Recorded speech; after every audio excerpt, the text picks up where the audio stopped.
ایک دفعہ کا ذکر ہے کہ کسی گاؤں میں ایک کسان رہتا تھا۔ وہ اپنے کھیت میں کھیتی باڑی کیا کرتا تھا۔ چڑیا اپنے بچوں کے ساتھ وہیں رہتی تھی۔ کچھ عرصے پہلے ہی چڑیا کسان کے کھیت میں آئی تھی، پھر وہ وہیں رہنے لگی۔ اس نے 2 انڈے دیے اور اس کے بعد اس کے 2 پیارے پیارے بچے بھی نکل آئے۔ وہ سکون سے اسی کھیت میں رہ رہے تھے۔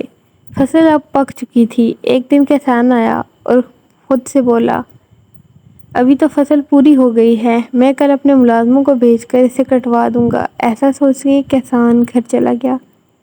چڑیا کے بچے ڈر گئے اور رونے لگے تو چڑیا نے کہا کہ پیارے بچوں، ڈرو مت، کل کوئی نہیں آئے گا۔ اگلے دن کوئی بھی نہ آیا۔ ایسے ہی 2-3 دن مزید گزر گئے۔ ایک دن کسان آیا اور بولا کہ کل پھر سے میں اپنے دوستوں کو بولوں گا، وہ کاٹ جائیں گے۔ چڑیا نے پھر سے بچوں کو سمجھایا کہ ایسا کچھ نہیں ہوگا۔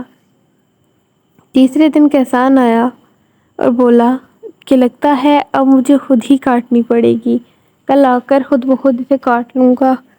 جب کسان نے یہ کہا تو چڑیا نے بچوں سے کہا کہ بچوں، اب ہماری بہتری اسی میں ہے کہ ہم یہاں سے اٹھ چلیں، کیونکہ جب کسان نے ٹھان لیا ہے کہ وہ اپنا کام خود کرے گا تو وہ لازماً کل آئے گا۔ اس کہانی سے ہمیں یہ سبق ملتا ہے کہ ہمیں اپنا کام خود کر لینا چاہیے اور ہمیشہ وقت پر کرنا چاہیے۔